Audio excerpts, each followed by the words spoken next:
O Senhor esteja convosco. Proclamação do Evangelho de Jesus Cristo segundo Mateus. Naquele tempo, disse Jesus aos seus discípulos: Não penseis que vim abolir a lei e os profetas. Não vim para abolir, mas para dar-lhes pleno cumprimento. Em verdade eu vos digo, antes que o céu e a terra deixem de existir, nem uma só letra ou vírgula serão tiradas da lei, sem que tudo se cumpra. Portanto, quem desobedecer a um só destes mandamentos, por menor que seja, e ensinar aos outros a fazerem o mesmo, será considerado menor no reino dos céus. Porém, quem os praticar e ensinar, será considerado grande no reino dos céus. Palavra da salvação.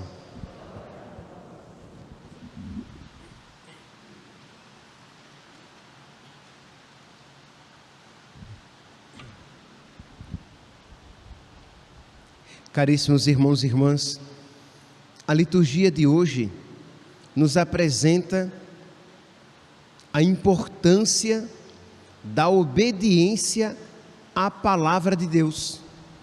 Isto é, o quanto a obediência à palavra de Deus é importante e o quanto isso agrada a Deus. Jesus mesmo diz, que Ele próprio não veio abolir a lei e os profetas, mas Ele veio dar-lhe pleno cumprimento.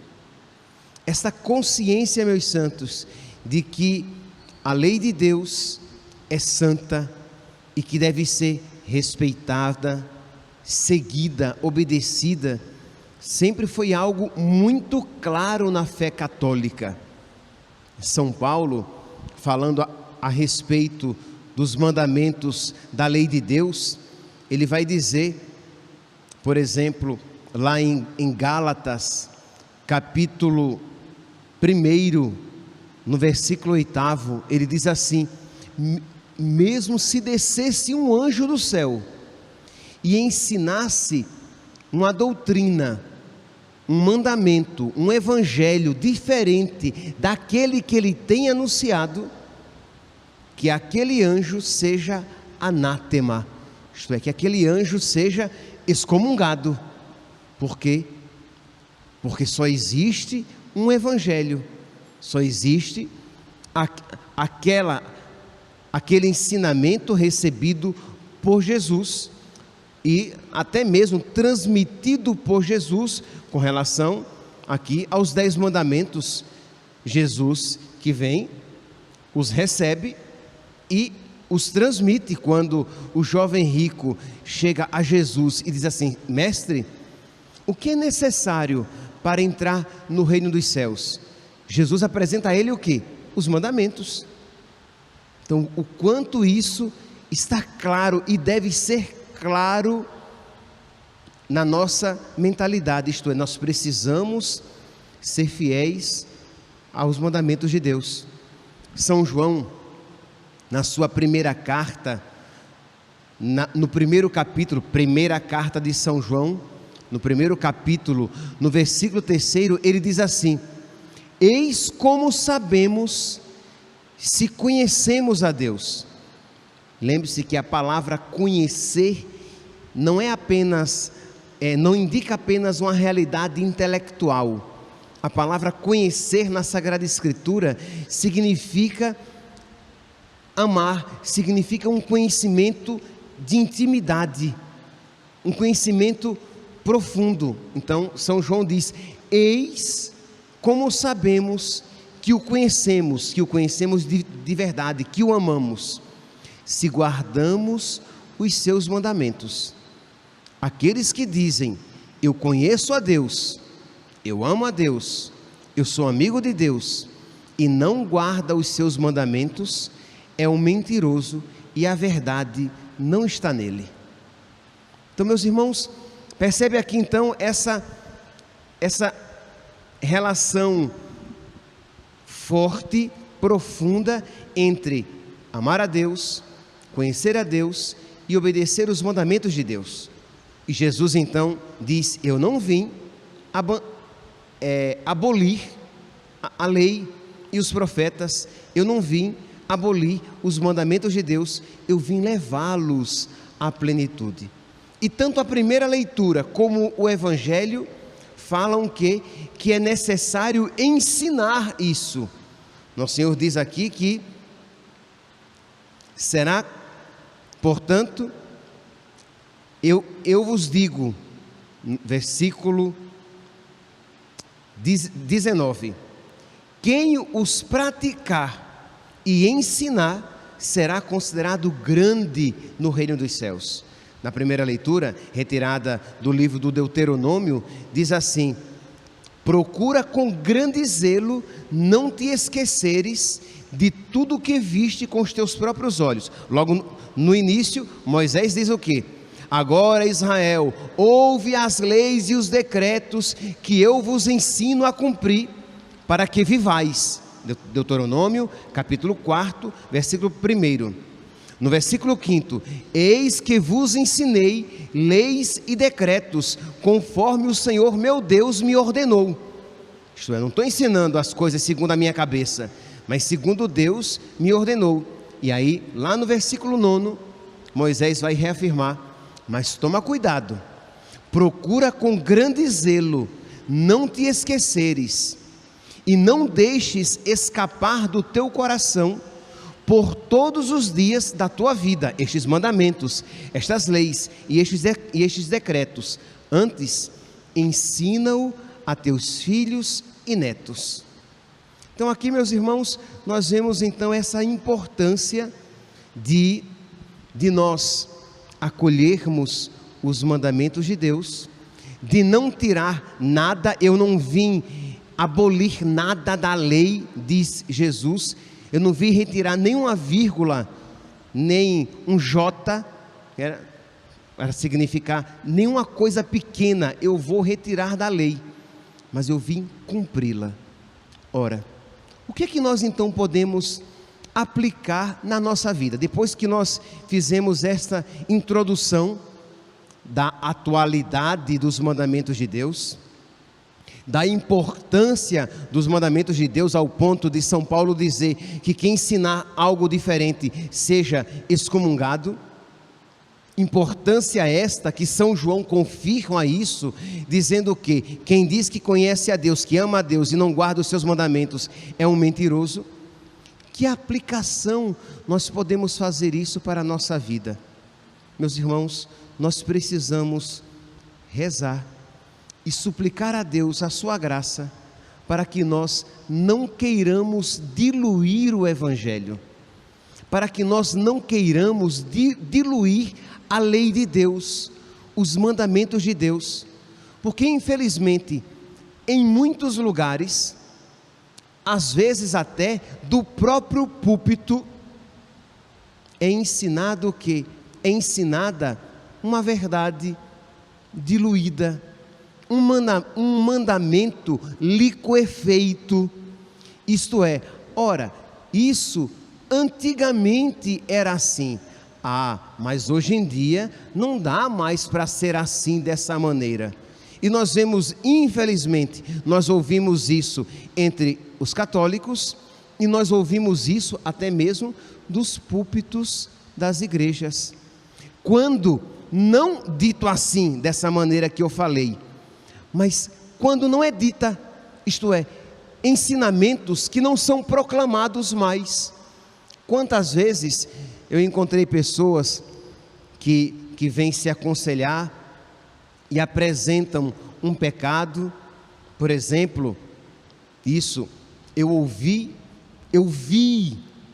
em 2007 ou 2008, eu não saberia dizer com precisão, mas eu ouvi na Itália, que eu estava com vários jovens italianos, que estavam se preparando para o Natal.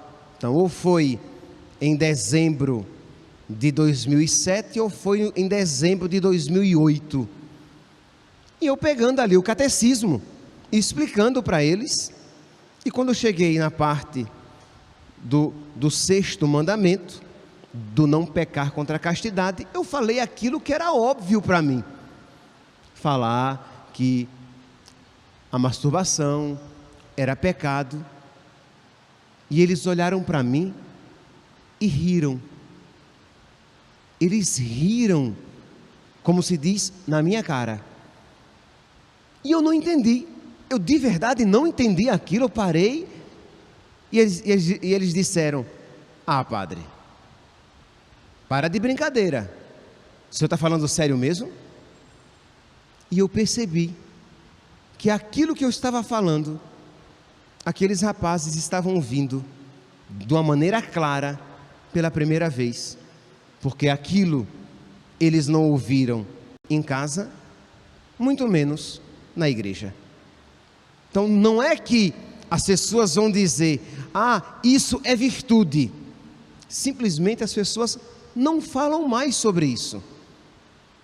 Quantas pessoas, por exemplo, vêm e quando começam aqui a frequentar a paróquia, aí elas vêm depois e dizem: nossa, padre, eu não sabia que evitar filhos tomando anticoncepcional, usando camisinha, era pecado, pecado mortal, pecado que me impedia de receber Jesus Cristo na Eucaristia, pecado que me leva ao inferno. Mas por quê? Porque simplesmente, muitas vezes, isso não é falado, não é que se diga: ah, pode fazer isso. Não, não se diz isso, mas não se ensina a verdade completa.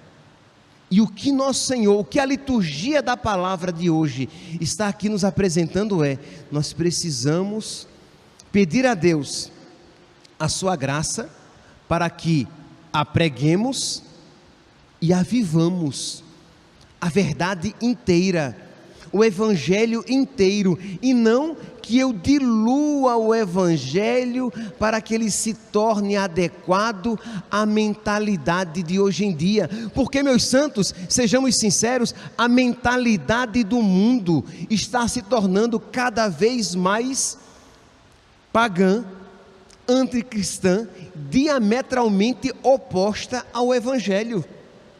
Quando é que eu, quando criança, iria achar que alguém iria dizer que os pecados contra a natureza eram virtude e que as pessoas fariam passeatas de orgulho daquele pecado?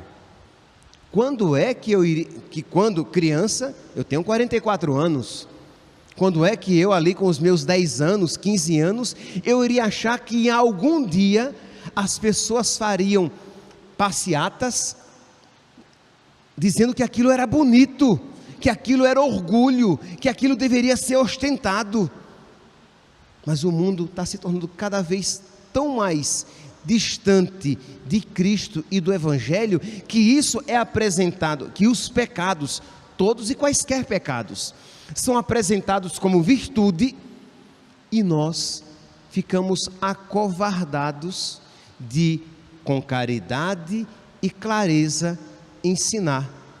E nós nos tornamos acovardados, de modo que não suplicamos a Deus a graça de viver nas nossas vidas o mandamento inteiro. Não dá para ser católico vivendo o Evangelho pela metade. Não dá para ser católico. E aqui, meus santos, quando eu digo isso a vocês, eu digo isso para mim também. Porque a nossa tentação é querer o quê? É tirar não apenas uma vírgula, como diz o nosso Senhor, que diz assim: eu não vim tirar sequer uma vírgula da lei, eu vim levá-la ao cumprimento. Nós temos a tentação de não apenas tirar uma vírgula, mas tirar mandamentos inteiros. Ah, padre, mas isso é muito duro. Meu santinho, duro é o seu coração.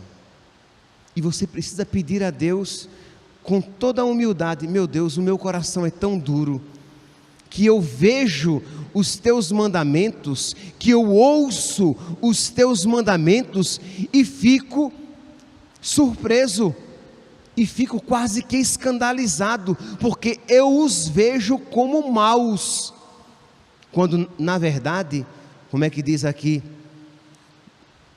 a primeira leitura de hoje?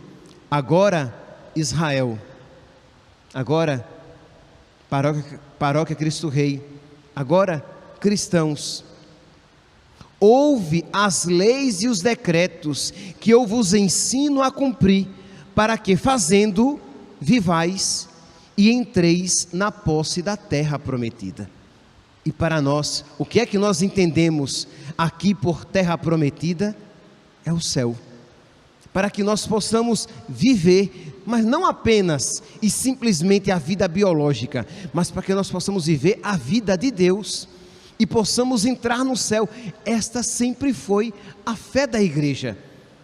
Era por causa disso que os cristãos morriam, porque eles tinham fé nesta palavra, porque eles queriam guardar a lei de Deus, de modo que se você olha para o seu coração e vê que ele está indeciso, que a sua alma está tíbia, está fraca, que você não consegue dar este passo, peça a graça de Deus, que a concede generosamente. Nós precisamos, e não apenas no tempo da quaresma, nós precisamos todos os dias dobrar os nossos joelhos e dizer: meu Deus, o meu coração é tão duro, o meu coração é tão medroso de dar um passo a mais para seguir as tuas leis, os teus decretos, os teus mandamentos. Eu tenho medo, Senhor, de perder coisas e pessoas, se eu começar a levar a sério a minha fé. Mas, meu santo, nosso Senhor já nos advertiu isso, quando disse que quem amar mais seu pai e sua mãe, seu irmão e sua irmã, mais do que a mim, não pode ser meu discípulo.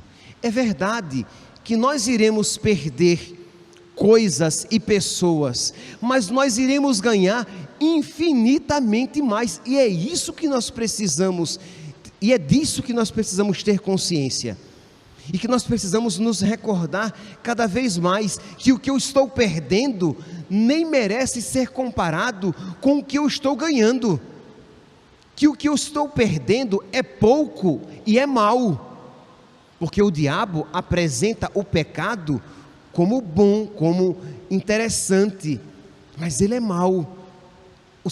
O gosto do pecado é de morte, o salário do pecado é a morte.